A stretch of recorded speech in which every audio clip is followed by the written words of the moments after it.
오늘은 하나님의 중매인이란 제목으로 같이 말씀을 나누겠습니다. 이렇게 오늘 말씀 제목을 잡은 이유는 오늘 말씀에 아브라함의 종 엘리에셀이 그 주인 아브라함의 아들 이삭의 신부감을 구하는 그 모습이 하나님의 중매인과 같기 때문입니다. 여러분, 그렇지만 우리 모두가 다 이 중매인의 사명이 있습니다. 왜냐하면 고린도후서 11장 2절에 사도 바울은요 이렇게 말씀에서 말씀하고 있습니다. 내가 하나님의 열심으로 너희를 위하여 열심을 내노니 내가 너희를 정결한 처녀로 한 남편인 그리스도께 드리려고 중매함이로다. 그러나 나는, 이 말씀은요 성경에서는 예수님을 우리의 신랑으로 묘사를 합니다. 그러면 우리 모두는 다 정결한 신부가 되어야 되는데 그냥 신부가 되어질 수 없다라는 것입니다. 누군가가 중매를 해줘야지만, 누군가가 중매인이 되어서 그 역할을 감당해 주어야지만 누군가가 예수님을 믿게 되어진다라는 것을 보여주는 것입니다. 전 한편으로 이런 생각이 들었습니다. 그 소돔과 고모라가 멸망할 때 아브라함은 중보자로서 서 있었습니다. 그 뒷모습을 보고 같이 있었던 그 아브라함의 종 엘리에셀이 그 모습을 닮아진 게 아닌가라는 생각을 해보게 되는 것입니다. 여러분, 우리가 하나님의 자녀라는 것은 무엇을 말하는 거겠습니까? 하나님을 닮은 구석이 우리들의 삶에 있어야 되고, 내가 그렇게 하나님을 닮아가려고 할 때 내 주변에 있는 사람 또한 하나님을 닮게 된다라는 것입니다. 오늘 제가 1층에 내려갔는데요, 저희 누나가 그러더라고요. 제 조카 은솔이가 있지 않습니까?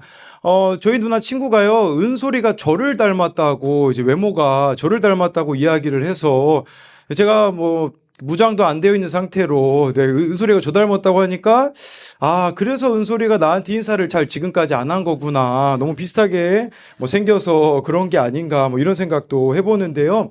여러분, 우리가 하나님의 자녀라면 하나님을 닮은 모습이 있어야 되는데, 그 하나님 닮은 모습을 정말 또 다른 사람들에게 이렇게 전하고 있는가를 볼 수 있습니다. 근데 이 중매인의 역할을 참 감당하는 것은 쉽지 않습니다. 특히 요즘 청소년들 보면 예전보다 좀 더 난이도가 어려워진 것 같습니다.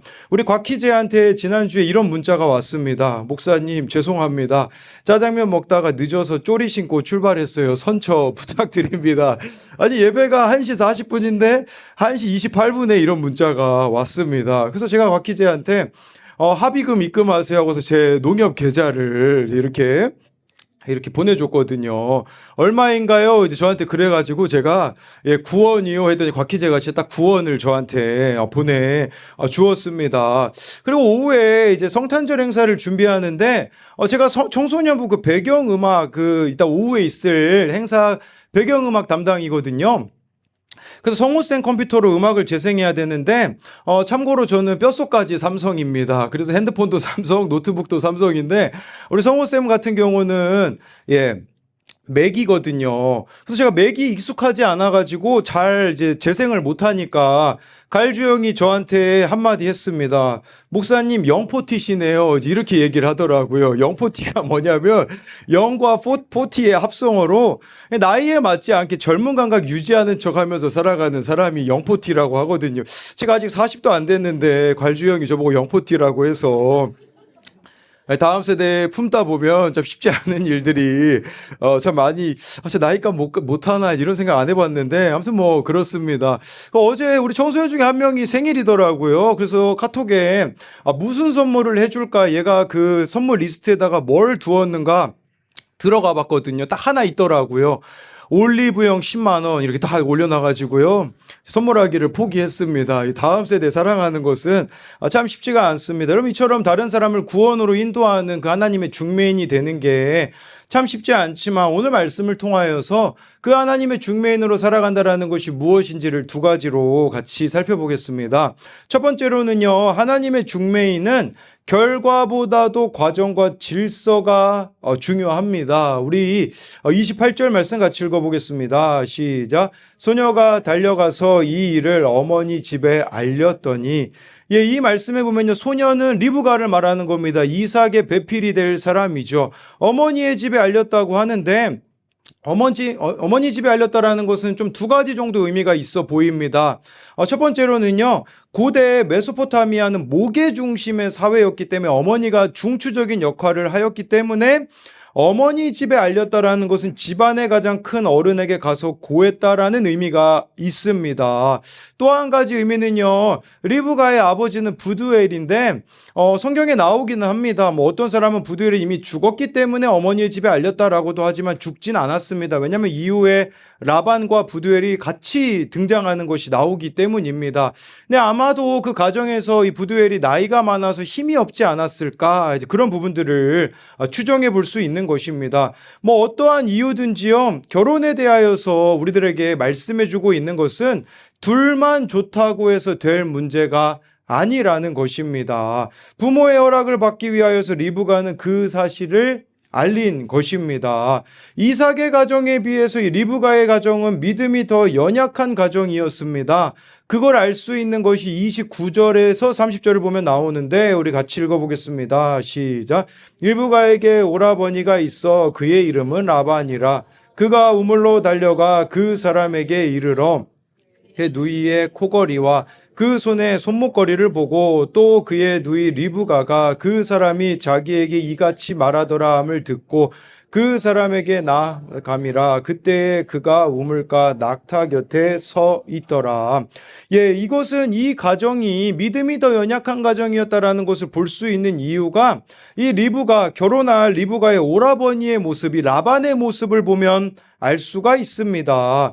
그래서 이 라반이 우물로 달려가 그 사람 아브라함의 종 엘리에셀에게 이르렀는데, 30절에 보면요, 얼마나 이 라반이 좀 세상적인 사람이었는가를 볼 수 있는 대목이 있습니다. 그것은 보고 듣고라는 단어가 나오는데, 라반은 무엇을 보고 듣는지를 보면 알 수가 있습니다. 먼저 그가 보았던 것은 그의 누이의 코걸이와 그 손의 손목걸이를 보았다는 것입니다. 그리고 그의 누이 리브가가, 그 사람이 이 엘리에셀이라는 아브라함의 종이겠죠, 자기에게 이같이 말하더라 함을 들었다고 하는데, 리브가가 한 말 중에 어떤 말이 이 라반에게는 크게 들렸겠습니까? 아마 리브가가요, 모든 것들을 이야기했을 겁니다. 낙타 10마리에게 물을 준 것부터 해서 하나님이 참 정하신 만남이라는 것도 이야기했겠지만, 아무래도 이 라반에게는요, 그것보다는요, 네, 이 아무래도 그 결혼할 가정이 뭐 부자라는 뭐 그런 것들을 더 크게 듣지 않았을까라고 추정해 볼 수 있습니다. 이걸 통해 알 수 있는 것은 라반이라는 사람은 재물을 심히 탐하는 사람이라는 것을 알 수 있습니다. 제가 이렇게 말씀드릴 수 있는 이유는요, 이후에 창세기에서 이삭의 아들 야곱이 이 외삼촌 라반에게 들어가서 거의 한 20여 년을 살면서 이제 그 라반의 민낯이 드러나게 되는데, 라반이요, 이 야곱에게 그 몫을 주지 않으려고 하는 것을 보면 알 수가 있습니다. 이처럼 라반은 육적인 것에만 관심이 있었다라는 것을 보여주고 있습니다. 우리 계속해서 31절 32절을 읽어보도록 하겠습니다. 시작.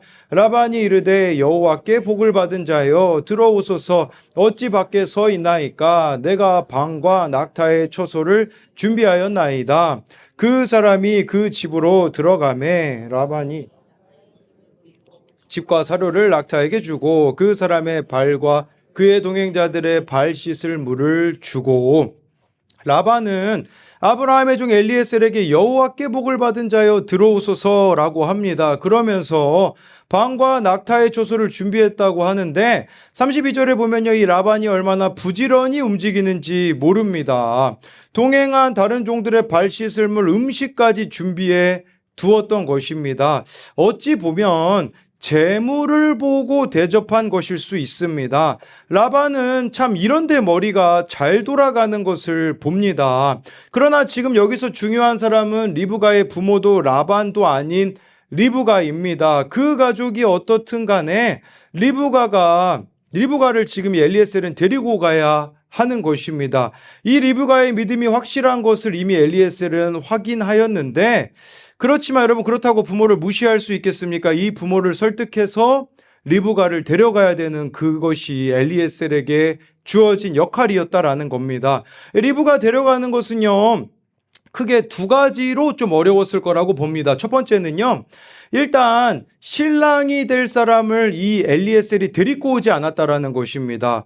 그러니까 그 당시에 제가 문화를 찾아보니 적어도 신랑과 신부의 얼굴은 보여주는 것이 기본적이었다고 합니다. 그런데 이삭의 얼굴을 보지 않고 리브가가 결혼한다라는 것은 너무나도 어려운 일이었었다라는 것입니다. 두 번째 또 어려운 문제는 뭐냐면 아브라함의 이 신앙과 리브가 집의 신앙의 차이입니다. 어떻게 보면 리브가의 집은 아브라함으로부터 상처받았다라고도 할 수 있습니다. 왜냐하면 아브라함이 이전에 같이 살았거든요. 그들과 함께 하란 땅에서 대단히 잘 살았습니다. 그런데 어느 날 하나님의 말씀이 아브라함에게 임했다고 하면서 친척과 아버지의 집 땅과 모든 것을 버리고 떠났는데, 그렇게 떠날 땐 언제고 그동안 소식이 없다가 이제 자기 아들을 결혼시키려고 하니 딸을 내놓으라고 하는 것인가? 이런 생각을 할 수 있게 되어지는 것입니다. 그들은 아브라함을 이해할 수 없었습니다. 우리는 이런 상황이 되면 회피하려고 하거나 질서와 과정을 생략해버리고 리브가를 데리고 가는 결과만 생각할지 모릅니다. 그러나 하나님의 중매인에게 있어서는요, 결과보다도 더 중요한 것은 과정과 질서라는 것입니다. 리브가를 데려가는 거, 여기서 이제 과정이 필요하고 질서에 대한 인정이 필요하고 그게 다 이루어진 후에 데려갈 수 있는 것인데, 많은 이 시대를 살아가는 그리스도인들이요, 결과만 좋으면 된다라는 식으로 생각을 합니다. 여러분, 결과보다 더 중요한 것은요, 그 과정, 또 그 가운데 질서에 순종한 것이 있는가 하는 것입니다. 우리 교회 어느 청소년부 아이가요, 수련회를 너무 가고 싶어 합니다. 수련회 날짜가 정해지지도 않았는데 저에게 언제 가느냐고 물었습니다. 이번에는 우리들 교회 큐티 페스티벌에 이제 참여하기로 했는데 1월 29일부터 31일 이제 파주 영산 수련원에서 진행이 됩니다.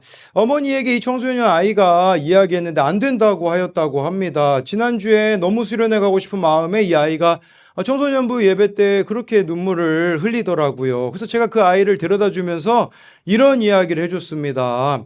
나는 너와 함께 수련회 가는 걸 정말 원한다. 그런데 더 중요한 것은 그 엄마의 마음을 녹일 수 있도록 좀 엄마에게 평소의 삶 가운데 질서에 잘 순종해 봐라. 이제 그 이야기를 이 청소년 아이에게 해주었습니다. 수련회 가는 거 많은 은혜가 있을 수 있겠죠. 근데 그것보다 더 중요한 것은 일상의 자리에서 그 부모의 질서에 순종하는 모습으로 나아가는 것이 더 중요하다라는 것입니다. 제가 자주 언급하는 내용 중에 우리 지금 한국교회가 왜 욕먹는 줄 아십니까? 이전에요, 고지론이라는 게 유행했었습니다. 고지론은 무엇이냐면 그리스도인들이 높은 자리에 올라가면 이 한국이 변화되어서 하나님께 영광 돌릴 거라는 생각이었습니다. 문제가 무엇입니까? 예수님 있는 대통령도 나왔습니다. 기업가도 있습니다. 근데 진짜 문제가 뭔지 아십니까? 결과는 이루었습니다. 그런데요, 과정을 생략했습니다. 그 높은 자리에 올라가려고 이것 타협하고 저것 타협하고 하다 보니 높은 자리에는 올라갔으나 아무것도 남지 않게 되어지는, 아무것도 이루어지지 않게 된 것을 볼 수가 있는 것입니다. 우리에게 더 중요한 것은요, 결과가 아니라 과정이라는 것입니다. 이재철 목사님이 쓰신 매듭짓기라는 책에 보니까요, 전도를 국법으로 엄히 금하는 나라 관광지에 하루 종일 복음 성가를 틀어놓고 있는 한인 식당이 있다고 합니다. 이재철 목사님이 그 식당을 방문하였는데 실내외 스피커에는 경쾌한 복음 성가가 울려 퍼지고 있었고요, 식당 내부는 온통 성경 구절로 가득 차 있었습니다. 주인 집사님에게 이렇게 공개적으로 복음 성가를 틀어놓아도 괜찮느냐라고 묻자 이곳에 온 목적이 선교를 위함인데 당연히 해야 할 일이 아니겠냐고 대답을 했다고 합니다. 그런데요, 목사님과 같이 간 5명의 일행이 앉아있는 식탁에 물이 나왔는데 공교롭게도 물속에 더러운 찌꺼기가 들어있었다고 합니다. 주인 집사님이요, 4번이나 컵을 바꾸어 주었지만 찌꺼기는 계속 나왔습니다. 어쩔 수 없이 손으로 찌꺼기를 건져내고 물을 마셔야 했습니다. 곧이어 두 사람이 또 손님이 들어왔습니다. 마지막 두 손님까지 맞기에는 남은 밥이 부족하였지만 주인은 개의치 않았습니다. 남아있는 밥 6그릇 중 2그릇은 마지막 손님에게, 우리 일행 5명에게는 4그릇의 밥만 주었습니다. 그쪽 식탁에는 주문받은 찌개 이외에는 밑반찬을 주지 않았습니다. 밥도 부족하고 음식도 부족한데 욕심으로 손님을 더 받으려고 하는 모습인 것이었던 것이죠. 화가 난 손님들이 주인을 향해 욕을 내뱉었음은 물론입니다. 식사비는 다른 식당의 2.5배에 달했습니다. 이재철 목사님과 같이 있었던 일행 중 그 식당으로 안내했던 형제는 식당 주인에게 전화를 걸었습니다. 앞으로 선교적 사명으로 복음 성가를 식당에 틀어놓으려면 그런 식으로 장사하지 말라고 권했습니다. 이에 대한 식당 주인의 대답이 놀라웠습니다. 복음 성가를 트는 것은 다른 테이프가 없기 때문이요. 자신은 단지 식당 주인일 뿐 선교와는 아무 상관이 없다는 것이었습니다. 그 식당의 주인의 모습은 실은 우리 대부분의 자화상이기도 합니다. 하나님에 대한 사랑은 열심히 하면서도 하나님의 명령을 조차 사람을 사랑하기보다 자기 욕망을 위해 끊임없이 사람을 이용하면서 하는 이러한 우리의 모습이 있지 않는가 하는 지점입니다. 주일날 예배는 드리지만 월요일부터 토요일까지의 삶이 생략되어져 있다면, 여러분 오늘 말씀 본문이 길지 않았습니까? 내가 일주일 동안 살면서 가장 길게 읽은 본문이 오늘 본문 말씀이라면 우리도 지금 그 식당 주인과 별반 다를 바가 없다라는 것입니다. 평소에 내가 주님의 이 말씀에 지배를 받지 않으며 살아가는데 결과가 좋을 수가 있겠습니까?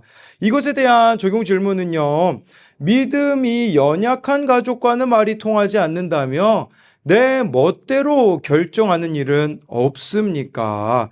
내가 눈높이에 맞춰 설득해야 할 사람은 누구입니까? 이 리브가가 믿음의 사람이라는 게 확정되었다고 그냥 데려가지 않았습니다. 그 부모에게 물어보고 설득하고 데려갔던 이 과정이 있었다라는 것으로 만든 질문이고요. 또 한 가지는요, 하나님의 인도하심을 따르는 것은 과정과 질서를 따르는 것인데 결과만 좋으면 된다고 생각하지는 않습니까? 내가 생략한 과정과 무시한 질서는 무엇입니까? 네, 두 번째로는요, 하나님의 중매인은 깨어 있어야 합니다. 우리 33절 말씀을 같이 읽어보겠습니다. 시작. 그 앞에 음식을 베푸니 그 사람이 이르되 내가 내 일을 진술하기 전에는 먹지 아니하겠나이다. 라반이 이르되 말하소서. 이 엘리에셀 종은요, 하나님의 중매인이 바로 엘리에셀이라는 이 사람인데, 라반이 음식을 베푸지만 자신의 일을 진술하기 전까지는 먹지 않겠다고 합니다. 여러분 지금 엘리에셀은요, 거의 800km에서 1000km의 거리를 왔습니다. 얼마나 배가 고프고 쉬고 싶겠습니까? 그렇지만 급한 일인 먹는 것보다도 중요한 일인 아브라함의 일을 먼저 해결하려고 합니다. 주인의 일을 우선순위로 두고 있는 엘리에셀의 모습이 나와 있습니다. 당시 사회에서는요, 주인 집에 접대를 받기 전에 방문 목적을 밝히는 것은 결례로 여겨졌다고 합니다. 엘리에셀이 그것을 몰랐을까요? 알고 있었을 것입니다. 그러나 아브라함 그 주인의 아들인 이삭의 결혼 문제가 너무 중요하였기 때문에 그 이야기를 꺼내는 것입니다. 우리도 이런 생각을 해볼 수 있습니다. 여러분들은 다른 사람들에게 무슨 이야기를 할 때 가장 기쁘십니까? 그게 나의 관심사이자 중심이라고 볼 수 있습니다. 이 엘리에셀에게는요, 지금 이 아브라함에게 맡긴 그것이 그에게는 우선이었기 때문에 그것을 가장 먼저 이야기하는 것을 볼 수가 있는 것입니다. 한 번은요, 제 아내가 이제 예찬이한테만 이제 빵이 그 브롤스타즈라는 애들이 게임을 좋아하는데 브롤스타즈 빵이 딱 하나밖에 없어서 예찬이만 사주었거든요. 우리 한결이를 보면서 어느 분들이 여러분들이 몰라서 그러는데 참 얘가 괜찮다고 생각하실 수 있는데 그렇지 않습니다. 이 성질이 저를 닮아 한결이 별명이 있어요. 한또삐라는 별명이 있습니다. 이게 무슨 말이냐? 한결이 또 삐졌다. 이런 뜻입니다. 그러니까 이제 브롤스타즈 빵을 형에게만 사주니 그때부터 우리 한결이의 집착이 시작됩니다. 엄마 브롤스타즈 빵. 그러면 이제 소리사모가 사주겠다고 하는데요. 다음날 아침에 일어나자마자 했던 그 소리가 엄마 빵 잊지 않았지? 이제 이 얘기를 한결이가 하였습니다. 여러분 이처럼 관심사는요 잊지 못하는 겁니다. 여러분들의 관심사가 무엇이 있는지, 나는 무슨 이야기할 때 가장 즐거운지를 생각해 보자라는 것입니다. 밥 먹는 것보다도 이 엘리에셀에게는 주인의 일을 처리하는 것이 우선이었다라는 것입니다. 대부분의 사람들은요 자신의 일에는 시급하고요, 하나님의 일은 시급하지 않은 경우들이 너무나 많이 있습니다. 중요한 것은요, 하나님의 우리가 중매인으로 산다라는 것은 영적으로 깨어있는 자가 되어야 된다라는 것입니다. 우리들에게 영적으로 깨어 있어야 할 일들이 얼마나 많이 있습니까? 그런데 진짜 문제는 뭐냐면 깨어 있어야 할 때 잠들어 버리는 사람들이 너무 많다는 것입니다. 배우자가 바람을 피우고 자녀가 속을 썩이면 깨어나야 하는데, 깨어 있어야 하는데 잠들어 버리니 아무런 일도 일어나지가 않는 것입니다. 그 시간만 지나면 될 거라고 생각하지만 절대 그렇지 않다는 것입니다. 우리 34절부터 36절을 계속해서 읽어보도록 하겠습니다. 시작. 그가 이르되 나는 아브라함의 종이니이다. 여호와께서 나의 주인에게 소와 양과 은금과 종들과 낙타와 나귀를 그에게 주셨고, 나의 주인의 아내 사라 나의 주인에게 아들을 낳음에 주인이 그의 모든 소유를 그 아들에게 주었나이다. 엘리에셀은요 자신을 아브라함의 종이라고 소개합니다. 35절에 보면요, 여호와께서 나의 주인에게 크게 복을 주셔서 창성하게 하셨다고 이렇게 말하며, 36절에요 나의 주인의 아내 사라가 노년에 나의 주인에게 아들을 낳았다라고 하는 것인데, 이것은 살아계신 하나님이 나의 주인에게 기적을 베풀어 주셨음을 말하고 있습니다. 라반의 수준에 맞게 엘리에셀이 설명하는 것이라고 볼 수 있습니다. 라반이 좋아하는 게 돈밖에 없으니 그 수준에 맞게 이야기를 한 것입니다. 여러분들이 영적으로 깨어 사는지 깨어 살지 않은지 어떻게 알 수 있냐면요, 말하는 타이밍, 그 사람이 말하는 것을 들으면 알 수 있습니다. 이 타이밍 맞지 못하게 말하고 있다라는 것은 내가 영적으로 깨어있지 못하다라는 것입니다. 또 여러분, 상대방의 수준으로 내려가서 말하지 않는다면 그것도 영적으로 깨어있는 것이 아니라고 볼 수가 있습니다. 우리 39절 40절을 같이 읽어보겠습니다. 시작. 내가 내 주인에게 여쭈되 혹 여자가 나를 따르지 아니하면 어찌하리까 한즉 주인이 내게 이르되 내가 섬기는 여호와께서 그의 사자를 너와 함께 보내어 내게 평탄한 길을 주시리니 너는 내 족속 중 내 아버지 집에서 내 아들을 위하여 아내를 택할 것이니라. 지난주 말씀 이 창세기 24장 5절에 보면요, 엘리에셀이 아브라함에게 물어봐요. 만약 처녀가 오지 않으면 이삭을 데리고 가야 됩니까? 라고 물어봤을 때 이 아브라함은요, 내 아들을 그리로 데리고 돌아가지 말라라고 강력하게 거절하였습니다. 그런데 엘리에셀이 라반에게 말할 때 그 부분은 빼고 이야기합니다. 너무 부정적인 상황까지는 알릴 필요가 없겠다라고 생각을 했기 때문입니다. 그러면서요, 내가 섬기는 여호와께서 그의 사자를 너와 함께 보내어 평탄한 길을 주시라고 한 아브라함의 말을 강조하고 있습니다. 여러분, 이처럼 해야 될 말, 하지 말아야 될 말을 분별하는 지혜가 우리들 가운데 있어야 합니다. 여러분, 이거 깨닫는 지혜 가르쳐 드릴까요? 진짜 말하고 싶을 때 말하지 마십시오. 네, 진짜 말하고 싶을 때는 그 타이밍이 아닐 수 있습니다. 그런데 진짜 말하고 싶지 않는 그 순간이 하나님 보시기에는 완벽한 타이밍일 수도 있는 것입니다. 우리 42절부터 44절을 같이 읽어보겠습니다. 시작. 내가 오늘 우물에 이르러 말하기를 내 주인 아브라함의 하나님 여호와여 행하는 길에 형통함을 주실진데 이 우물 곁에 서 있다가 젊은 여자가 물을 기르러 오거든 내가 그에게 청하기를 너는 물동이의 물을 내게 조금 마시게 하라 하여 그의 대답이 당신은 마시라 내가 또 당신의 낙타를 위하여도 기르리라 하면 그 여자는 여호와께서 내 주인의 아들을 위하여 정하여 주신 자가 되리이다 하며 아주 쉽게 말씀드리면요. 42절부터 44절은요. 이 하나님의 중매인인 엘리에셀이 기도했다라는 뜻입니다. 여러분 이 영적으로 깨어있다라는 것은 무슨 말이겠습니까? 기도하는 자가 되는 것입니다. 구체적으로 기도하였을 때 하나님께서 응답하셨다라는 것을 말씀해 주고 있습니다. 여기서 뭐 한 가지 좀 주목해서 봐야 되는 단어 중에 하나가 43절에 마시게 하라라는 이 단어가 지난 24장 17절에 마시게 하라라는 그 단어와 우리나라 말 성경은 같은 단어가 쓰여 있는데 히브리어로는 다른 단어가 쓰여 있었습니다. 그래서 오늘 말씀에 쓰인 이 마시게 하라는 것이요.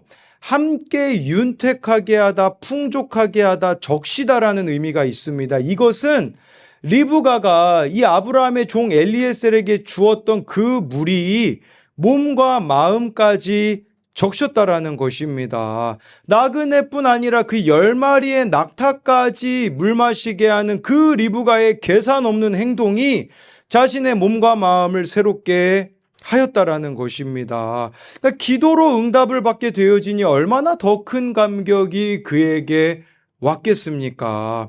여러분 기도하지 않으면 하나님의 응답이 아닐 수 있습니다. 이 과정에도 기도가 있어야 되는데요. 저는요, 응답이 된 후에도 내가 기도하지 않게 만들어 버린다면 그것은 하나님의 응답이 아닐 수 있습니다. 예를 들어서 내가 정말 원하는 직장에 되었다고 생각해 보십시오. 그 뒤로부터 기도 생활이 그친다면 그게 축복이겠습니까? 대한민국을 보십시오.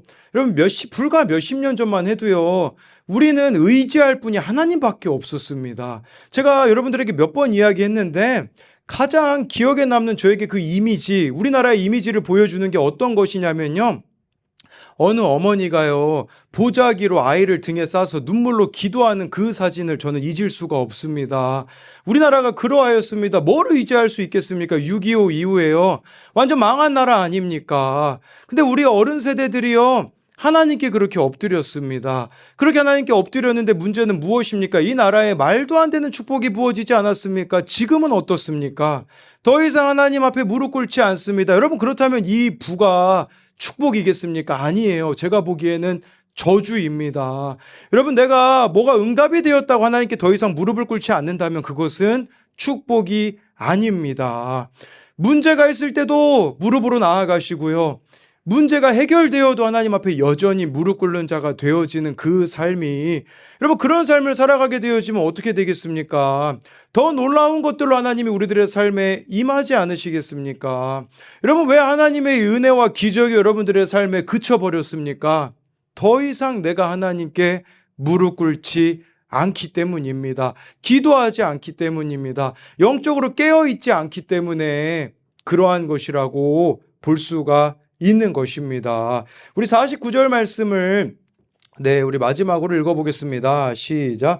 이제 당신들이 늘 대접하려거든 내게 알게 해주시고 그렇지 아니할지라도 내게 알게 해주셔서 내가 우로든지 좌로든지 행하게 하소서. 이 아브라함의 종 엘리에셀은요 최선을 다해 중매하되 결국 비굴하게 구하지 않았습니다. 내가 언약의 후사를 잇고자 최선을 다해 여기에 왔다. 이제는 선택은 당신들의 몫이라고 말하고 있습니다. 왜 이렇게 여러분 오늘 본문을 길게 이미 지난주 본문에 있었던 일을 그대로 오늘 본문은 나열하고 있겠습니까? 성경 한 절 한 절이 중요한데 이 모든 일이 하나님의 뜻이라는 것을 인정하지 않을 수 없도록 이렇게 반복해서 이야기하시는 겁니다. 왜 같은 내용을 또 반복했을까요? 그만큼 결혼이라는 것은 중요하다는 의미가 있고요. 그만큼 다른 사람을 구원으로 인도하는 것은 너무나도 중요하다라는 것입니다. 여러분 하나님의 인도는 갑자기 하늘에서 불이 내려오는 게 아닙니다. 한 걸음 한 걸음 하나님을 인격적으로 만나면서 나아가야 합니다. 우리 교회 온 지 얼마 안 되는 우리 청년이 있어요. 어제 청년부에 왔는데 우리 화평이가 예찬이 한결이하고 좀 친해지고 싶다고 저한테 이렇게 이야기를 하더라고요. 그러더니 어제 예찬이 한결이한테 처음에는 좀 삐쭈삐쭈 다가가더니 막 예찬이를 들더니 그 순간부터 우리 예찬이 마음이 이제 화평이한테 꽂혔습니다. 그래서 막 예찬이 한결이 둘 다 우리 화평이한테 꽂혀가지고 옆에서 우리는 막 생일 축하하고 있는데 화평이만 없더라고요. 우리 화평이가 막 놀아주느라고 그랬는데 우리 강한결이 어제 그러더라고요. 아빠 그 형 이름 뭐야? 그 공화평이야. 그랬더니 너무 재밌었어. 이렇게 얘기를 하더라고요.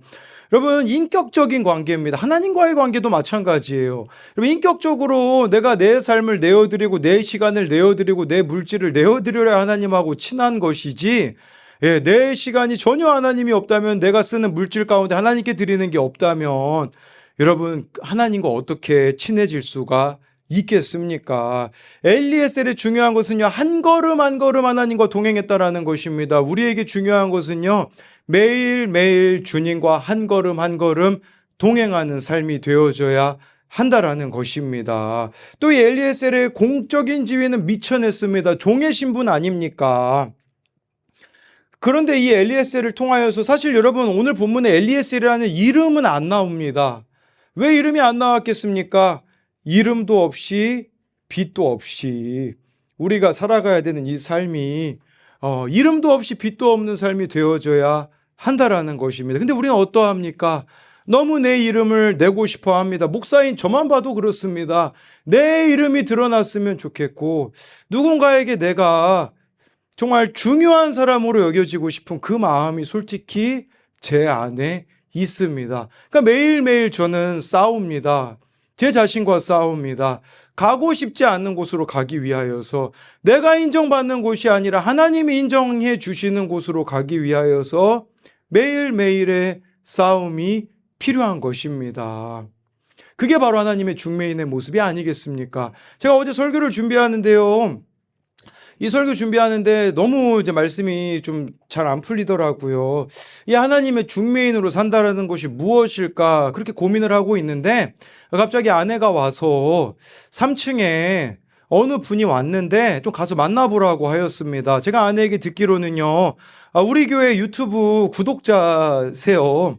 구독자신데 온천하러 왔다가 교회 한번 들르고 싶으셔서 오셨어요. 제가 3층에 올라와 보니까 기도하고 계시더라고요. 나이는 한 40대에서 50대로 보이시는 분이 저 뒤에 서서 기도하시더라고요. 근데 이분이 헌금을 하고 가셨는데 제가 이 헌금 봉투를 보는데 얼마나 부끄러웠는지 모릅니다. 이분이 이 헌금 봉투에다가 이렇게 적으셨더라고요.